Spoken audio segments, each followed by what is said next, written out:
first cry of the coyote rose from the red hills just as the wind shifted, carrying the smell of dust, sage, and distant rain. It slipped through the narrow valley like a warning, or perhaps a promise. In the fading light of the American frontier, where the land still belonged more to the sky than to men, a small Apache camp rested between stone and shadow. Fires burned low, guarded by silence, and every flame seemed to listen. This was a land where love was never gentle, where survival shaped the heart, and where passion was often born from pain. Inside a lodge woven with hide and cedar poles, an Apache chief knelt beside a woman who did not belong to his world, yet now could not escape it. Outside, the old earth waited. Inside, two lives stood at the edge of something neither fully understood. The chief's voice, low and steady, carried both command and care as he leaned closer, his presence strong but controlled, like the mountains that raised him. "I need to make love. Do not move or it will hurt more," he whispered. Not with hunger alone, but with a tenderness sharpened by responsibility. His words were not a demand. They were a vow shaped by fear of losing her. He was known among his people as Tazek, a name spoken with respect and caution. His strength had been proven in battle, his wisdom earned through loss.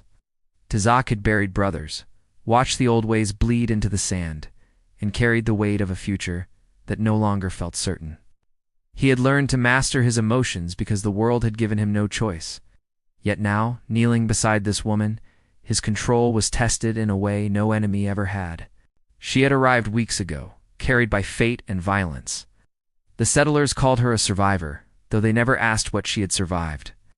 Her name was Alawan Hartwell, and it still sounded strange even to her ears in this wild place. Once, she had lived among wooden walls and church bells. Once she had believed the world followed rules. That belief had been stripped away on a lonely trail when her past burned and her future scattered like ash. The Apache had taken her in not as a prize, but as a responsibility. Tazak, as chief, had taken that responsibility upon himself. Eloan lay still, her breath shallow, her body tense with fear and confusion. Pain had been her companion for too long, and trust felt like a language she had forgotten how to speak. Yet something in Tazak's eyes unsettled her more than fear. There was no cruelty there, no triumph, only restraint, and something dangerously close to care. In the flicker of firelight, she saw the scars crossing his skin, each one a story of survival. He was not the savage her world had warned her about. He was something far more complicated. The camp beyond the lodge murmured with life. Children slept curled like kittens. Elders whispered prayers to ancestors older than memory. The Apache people lived between worlds now, hunted by soldiers, misunderstood by settlers, and forced to defend what little remained. Love in such a place was not soft or safe. It was fierce. It was risky. And it often came wrapped in sacrifice. Tazak knew the danger of crossing this line. The chief was meant to be stone, not flame. His people needed strength, not distraction. Yet Eloan's presence had stirred something he had long buried. She challenged his silence, not with words, but with the quiet courage of someone who kept breathing even when everything had been taken. He had sworn to protect her, and somewhere along the way that promise had grown heavier, more personal. Eluan's thoughts drifted as she stared at the shadows dancing above. A part of her wanted to flee, to run back toward a past that no longer existed. Another part, the part that had learned the cost of loneliness, felt drawn to the warmth beside her. She did not fully understand the customs of this land, but she understood the ache of being seen. Tazak did not look at her as something broken. He looked at her as someone worth guarding. The old American night pressed close, filled with unanswered questions. Could love grow where cultures collided? Could tenderness survive in a world built on conquest? Could two wounded souls find healing without destroying each other? Neither of them knew the answers. They only knew the moment demanded stillness, honesty, and courage. Tazak's hand hovered, not yet touching, giving her the power to pull away. It was a small gesture, but it carried the weight of respect. In that pause lived every fear he had never spoken and every hope he had never allowed himself to imagine. Outside, the wind rose again, rattling the lodge as if the land itself held its breath. Alawan swallowed, her heart pounding louder than the distant drums. She did not move, not because she was weak, but because something deep within her whispered that this moment mattered. that whatever came next would change the shape of her life forever. Her eyes met his, and in that shared silence, a fragile trust began to form. Neither noticed the shadow passing beyond the firelight, nor the distant sound of hooves cutting through the valley. The world beyond the lodge was already shifting, and dawn would bring consequences neither could yet see. The night held them in its grip, suspended between danger and desire. As the old land prepared to test their bond, the fire cracked softly, and the sound seemed too loud in the stillness that followed. Tazak drew his hand back just enough to give space, though his presence remained firm, protective. He understood waiting. His life had been shaped by it, waiting for rain, waiting for war, waiting for the moment when the old world finally collapsed into the new. Tonight was no different, yet everything felt heavier. The lodge smelled of smoke and earth, and beneath it all, the quiet tremor of two hearts trying not to betray their owners. Alawan shifted her gaze to the leather walls, tracing the faint markings burned into them. Each symbol told a story, though she could not read them. She wondered how many women had sat where she lay, how many had faced moments of fear or hope beneath this same roof. Her body remembered pain, but her spirit resisted being ruled by it. She had learned on the frontier that strength was not always loud. Sometimes it was simply staying. Beyond the lodge, the shadow that had passed earlier slowed near the outer fires. The man's name was Calder Rook, a scout hardened by years of bloodshed and broken treaties. He served Tazak with loyalty, but his eyes never rested easy. He had seen too many camps burned at dawn, too many promises broken by men who spoke peace and carried rifles. The sound of hooves still echoed faintly in his memory, and his hand drifted closer to the blade at his side. Something was wrong. The land had whispered it to him.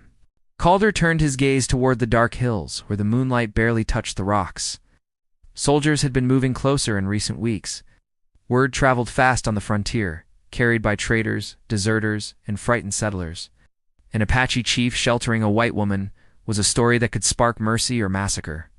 Calder feared the latter, feared that Tazak's heart, strong as it was, might be guiding him toward danger. Inside, Tazak finally spoke again, his voice calm, grounding. He told Alawan of his people, of how the Apache believed the land remembered every step taken upon it. He spoke of his mother, who had taught him that tenderness was not weakness, and of his father, who had died defending a canyon now claimed by strangers. His words were not meant to impress. They were meant to be honest. In his world, honesty was the only foundation that lasted. Alawan listened, her fear easing into something quieter. She shared pieces of herself in return. She spoke of rivers that froze in winter, of a childhood marked by hymns and hard work, of the journey west that had promised hope and delivered ruin. Her voice faltered when she reached the part she could not yet name. Tazak did not press her, understood wounds that needed time to breathe. The space between them grew charged, not with action, but with meaning. Every glance carried weight. Every pause felt deliberate. Tazak was keenly aware of his duty as chief. His people watched him even when they could not see him. If he crossed certain lines, the consequences would ripple through the tribe. Yet he also knew that leadership without compassion turned hollow. Alawan was no captive in his eyes. She was a life entrusted to him by fate. Outside, Calder moved quietly through the camp, speaking in low tones with another warrior named Nakoa Flint, a man whose strength lay in silence. Together, they studied the night, listening for sounds that did not belong. A snapped twig. A distant call that was not an animal. The American frontier was unforgiving, and hesitation could mean death. Calder debated whether to interrupt Tazak, but something held him back. The chief deserved this moment, even if the world refused to allow peace. Back inside, Eloane noticed the tension in Tazak's shoulders, the way his gaze flicked briefly toward the entrance before returning to her. She sensed the weight he carried, and for the first time in a long while she felt the urge to comfort rather than be comforted. Slowly, carefully, she placed her hand on the ground between them, a silent offering. The touch was not intimate, yet it held promise. Tazak's breath deepened, his restraint tightening like a drawn bow. The fire burned lower, casting longer shadows. Time stretched, bending around them. In that fragile quiet, both knew this night was only the beginning of something far more dangerous than desire. The world beyond the lodge would not accept their closeness icily. Prejudice, violence, and betrayal waited patiently, as they always did. Yet neither was willing to retreat now. Far off, a low horn sounded, carried faintly by the wind. Calder stiffened, his worst fears taking shape. He turned toward the ridge, where distant lanterns flickered like hostile stars. The soldiers were closer than expected. Dawn would bring decisions that could not be undone. Inside the lodge, Alawan felt the shift before she heard it. Tazak's eyes hardened slightly, instinct taking hold. He did not move away from her, but his body prepared for what might come. His voice dropped to a murmur, steady and reassuring, though tension coiled beneath it. The night had not finished with them yet. Outside, the land held its breath once more, caught between love and war. As unseen forces closed in, and the fragile bond forming within the lodge faced its first true test, the horn's echo faded into the hills. But its warning stayed alive in every heartbeat across the camp. Tazak rose smoothly to his feet, his movements controlled, practiced. He did not rush. Rushing belonged to fear, and fear had never served him well. He reached for his mantle and weapons, his eyes never fully leaving Alawan. In that brief glance, he gave her reassurance without words. Whatever approached, she would not face it alone. Alawan pushed herself upright, the weight of the moment settling deep in her chest. She had lived among settlers long enough to recognize the sound of authority carried on the wind. Soldiers announced themselves with confidence, even at a distance. Her stomach tightened as old memories stirred, memories of uniforms and orders shouted without mercy. She wondered if those men knew her name, or if she was only a rumor passed from campfire to campfire. A white woman among the Apache was a story that drew curiosity and cruelty in equal measure. Outside, Calderuk crouched beside the fire pit, speaking quietly to Nakoa, Flint, and to younger warriors. Their faces were set, calm, but alert. Calder laid out the signs he had seen, the lanterns on the ridge, the pattern of movement that spoke of trained men rather than wandering traders. The soldiers were testing the ground, measuring the camp's strength. Calder's jaw tightened as he considered how quickly peace could turn to bloodshed. Nakoa listened without interruption, his dark eyes reflecting the firelight. He had lost family to broken treaties and burning villages. To him, the presence of soldiers so close to their land felt like an open challenge. Yet he trusted Tazak's judgment. The chief had kept their people alive through storms that would have shattered lesser leaders. Still, even Nakoa wondered how far loyalty could stretch when the world demanded sacrifice. Inside the lodge, Ilawan wrapped herself in a woven blanket, grounding herself in its rough warmth. She watched Tazak prepare, noting the ritual care with which he moved. There was reverence in his actions, as though each step honored those who came before him. She realized then that leadership here was not taken lightly. It was carried, like a burden passed down through generations. Tazak spoke softly, explaining that the soldiers likely sought leverage.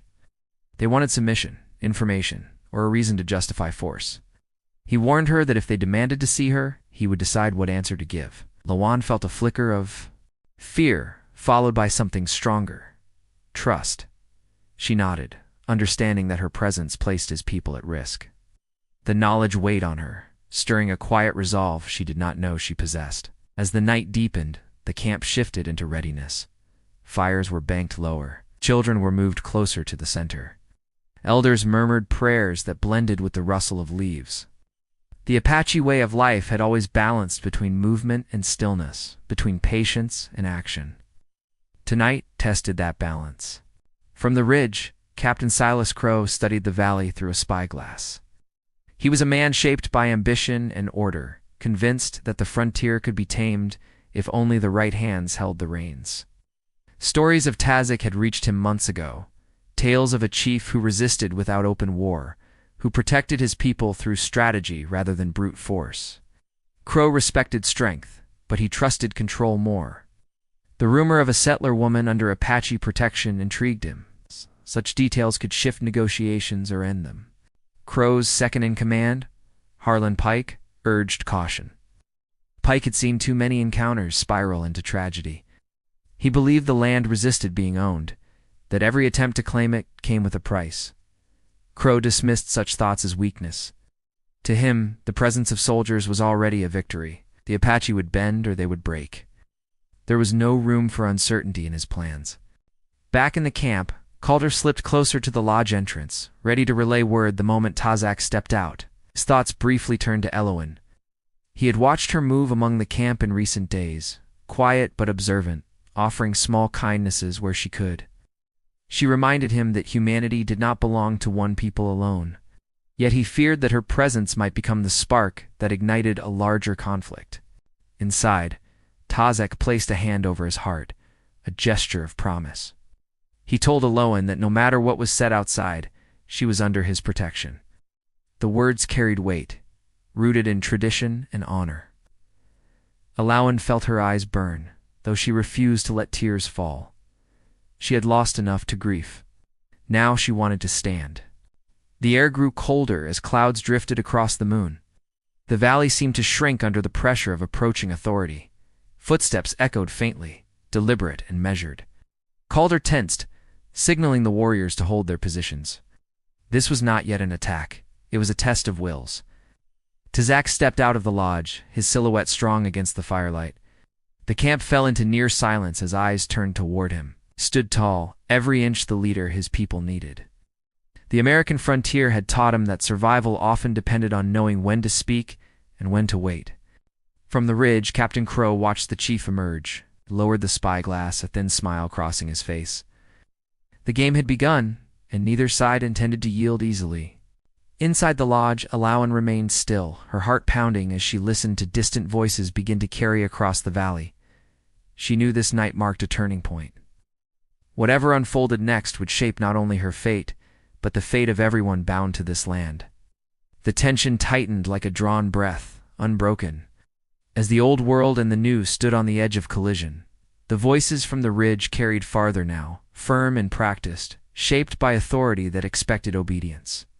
Tazak stood still as the sound reached him, his posture calm, his presence unyielding. He raised one hand, signaling his people to remain where they were.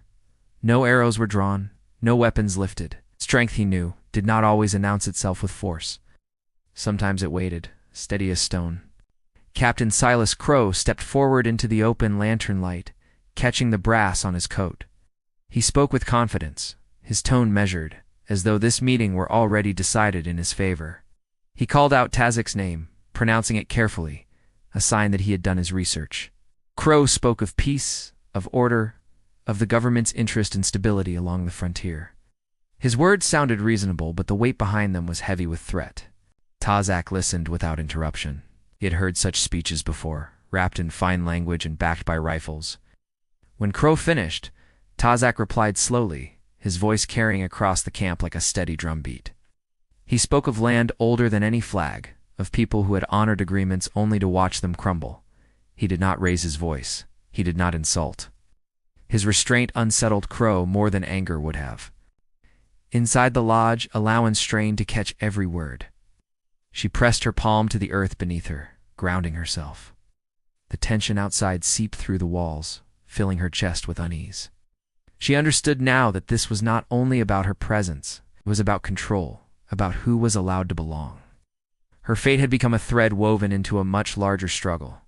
Calder Rook shifted closer to the circle of light, his eyes never leaving the soldiers. He noticed the way their hands rested near their weapons, the way their formation tightened with every exchange. One wrong word could turn this fragile standstill into chaos. Calder trusted Tazak, yet he also knew how quickly men like Crow lost patience. Crow listened to the chief's reply, his jaw tightening. He countered with law and authority, with papers and orders that meant little on this land but carried deadly consequences. Then he spoke of Eloin, referring to her as property lost and found. The word struck like a blade. Several Apache warriors stiffened, and Calder's hand curled into a fist. Inside, Eloin felt heat rush to her face. Property. The word stripped away her humanity in a single breath.